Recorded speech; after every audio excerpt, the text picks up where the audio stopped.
What's up everyone, this is NyhlekDreams back with another video, and today is our first installment of the Rockin' Out weapon reviews, where we're going to be taking weapons and gearing them towards a focus on the new team perk and typically perking them with a lot of crit damage in order to succeed in getting a lot of damage out of the team perk. And if you aren't aware of what the Totally Rockin' Out team perk does, I made a video on it just yesterday and I'll be linking that in the description so you can go watch it and get some more information on how to activate it and what the buff entails. So we're basically going to be working off of crit rating from the team perk, but we're going to go ahead and hop right into it. And as you can see on screen, we have the Nocturno, and a lot of the community has written this weapon off in terms of damage. They've crunched the numbers and compared it to a lot of our other really good assault rifles, and it was general consensus that it didn't quite stack up and didn't do as much damage. But today with the Totally Rockin' Out perk, we're going to be able to revisit this weapon and check out how good it is now and the capabilities that you can get out of it. So I'm really excited for this because a lot of people's problem with the Nocturno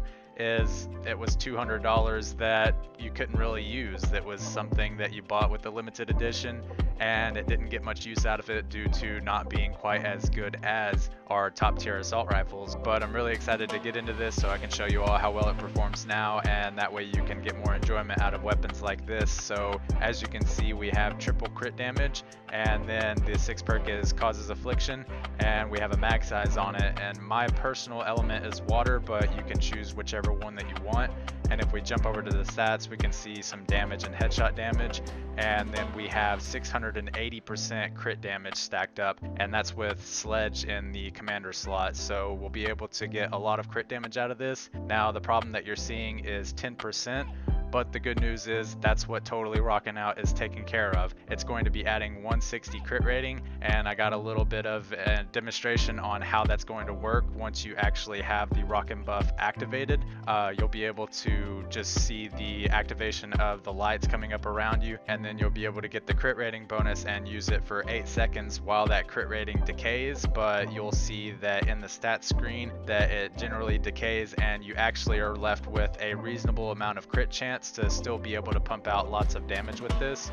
And so that's really just what we're going for with these Rockin' Out hero perks and these loadouts, with being able to get a lot of crit damage out of these builds. But we can head over to the hero loadout and I'll show you what we'll be running. So we have tactical assault sledge in the commander to get that 225% assault and SMG critical damage bonus. And then for the team perk, we have Totally Rockin' Out, which is the crit rating and the heal. And in order to activate that, you'll need 2 of the rad heroes. Then in the support team, we have Startup, which is every shot increases your ranged weapon DPS by 1% up to a max of 25 stacks. So after 25 bullets, you'll get 25% damage. Assault damage with a base assault and SMG damage increase of 17%. Sub wafers, so when you harvest metal, you'll be able to get the sub wafers and use that to activate Rockin' Riff. Battle Beat will also allow you to activate Rockin' Riff, which will then in turn activate Totally Rockin' Out. And then we have Mad Tidings, which is much like Startup, where you are firing a ranged weapon and it grants 1 stack of Holiday Spirit up to 50 stacks. So as you're pumping out those shots, you're going to be increasing your damage. And Rockin' Riff also increases your damage by 50%, and it will decay over 8 seconds. So we're getting a lot of damage buffs here and also getting a lot of crit out of the build. So we're going to be able to really bump up those DPS numbers and get a lot out of this. So we can hop into some gameplay and I'll show you how well it's performing. Now I'm not going to butter you up or anything and make you think that the Nocturno is the best weapon in the game, because there's a lot more testing that goes into it than just that. But I will be real with you, in the objective defense in the gameplay, I didn't find any smashers, but I did have 2 spicy volunteers line up to show how great this weapon is performing now with all the crit bonuses that can be applied. And honestly, it's doing really solid damage. It's really reliable due to the fire rate, being able to pump out a lot of shots in the beginning stages of those crit ratings with Totally Rockin' Out active. And the faster the fire rate, the faster you can get out your damage.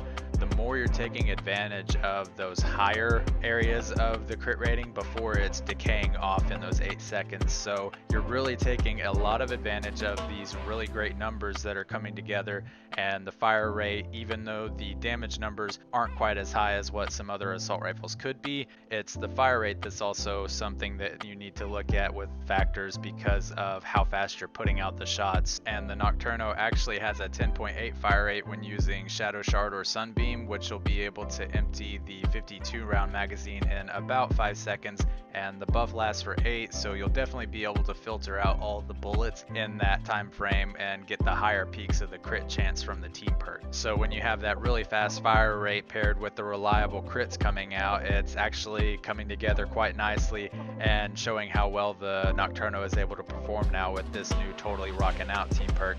And there are many more weapons that you can be doing this on as well.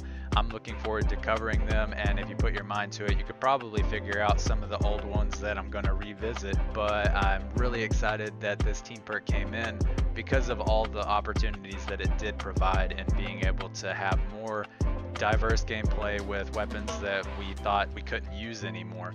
And that's kind of what's confusing me with, you know, people not really wanting to play the game right now in its current state, because I hear a lot of talk of people not finding enjoyment, and I understand that we haven't gotten, you know, a twine biome, or we haven't gotten those other things, those in-game content scenarios that we're looking for. But what Epic did with this patch 1020, it opened up a lot of avenues to be able to try out the weapons that we used to have and try out all the damage possibilities that came with the Totally Rockin Out team perk. And it doesn't just end at assault rifles. There's a lot of stuff that can be played with this new team perk, and it's opening up a lot of hero loadouts that people may not be thinking about, and a lot of the excitement in playing the game can be restored if people were to try out this new team perk and the new methods that could be used with the team perk and the hero loadouts, and trying out different areas, different classes of weapons that would still benefit from the Totally Rockin Out team perk. So I am going to personally be doing a lot more of these reviews and trying to get the community excited for the opportunity that it brought and the different weapons that you could be testing out, because the game hasn't just dead stopped. There's quite a bit more to play now, in fact, because of what the team perk unveiled and all the things that you can do with it. And the even better news is we have 1030 coming just around the corner, which is the perk up and re-perk increases in twine rewards. So all these weapons that we're needing to try out, well, we're getting a change that's allowing us to get the materials and resources required in order to perk them up even easier. So we have that opportunity, and it's going to be more readily available to try it out because of the buff that's going to be coming to those rewards. But what's so exciting is a lot of the community was losing hope, losing faith in Epic, and thinking that they weren't providing, and in reality, this is just a great indicator to me, because we're taking a look at something that cost roughly $200 for people to purchase, and they originally thought that it wasn't worth it. In fact, since the early stages of the Recombobulator, the Nocturno is now available to be used again, and probably a better choice than some of the other weapons that have come into the game since. When the Recombobulator first came out, the Nocturno was actually a phenomenal weapon to be using, but then the Spectre and the Wraith came in and it kind of bumped that out and power creeped the Nocturno, and a lot of people didn't get to enjoy it while it was good. But now we have Totally Rockin Out, and it's offering weapons much like the Nocturno the ability to be able to be used again, and you know, being able to revisit them and put these types of perk rolls on them and make them powerhouse weapons, reliable weapons in terms of damage, and something that you can even run in higher end twine and be able to see that nice DPS reward. So it's my personal encouragement to give to the community that yes, we didn't get something game changing in terms of a new content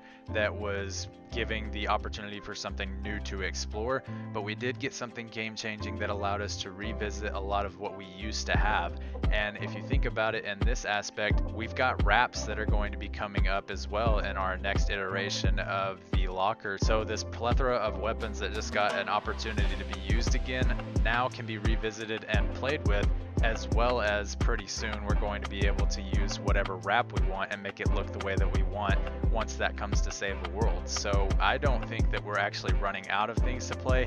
I think that Epic is prepping us for something amazing to come and save the world in Season 11. Because the reality of the situation is a game doesn't just end at one content update and proceed in another content update. Developers are always working off of the base game and changing factors about it that were from the past and working on the initial thing. And so, yes, new things come, but that doesn't mean that we have to completely write off everything from the past, because we just opened that door again and we're now able to play with a lot of those weapons that we thought were useless in the past. So if you're one in the community that's feeling down and kind of out about Save the World and no progression in terms of content, I encourage you to reconsider the way that you're thinking about it and try to view it from this standpoint that they're building the game up. Everything is a stepping stone, and all the things that we have today weren't here yesterday. When you're thinking of today, the present, the past wasn't always here, and it took time to get to this point. And like I said before, I feel as though it's a great indicator, Epic being able to reignite this and bring back the Nocturno in a way that people kind of had lost hope on this weapon. They thought as though $200 went to waste if they had it, but now you have the opportunity to use this again. So what kind of opportunities can they bring us in the future? But that's it for this video. Let me know what you all think in the comments about the Nocturno and the conversation at hand, whether you think that your hopes are being rekindled in Save the World, or as though you feel there's not much to be able to do in the game, because I'm really interested to see both sides of anyone that has input to offer, and I would encourage anyone to actually put out their beliefs and their ideas in the comments so that I could have a conversation, and I really appreciate when people do. Thank you all so much for the positivity and the encouragement that you provide. I really appreciate your support, the way that you guys are here for me, and the way that you guys actually support the rest of the community as well. Everyone that views these videos, thank you for all the encouragement and being a beacon of light and showing that positive force for the community and helping everyone else to see a better Save the World. Thank you all so much for watching, and I'll see you in the next one.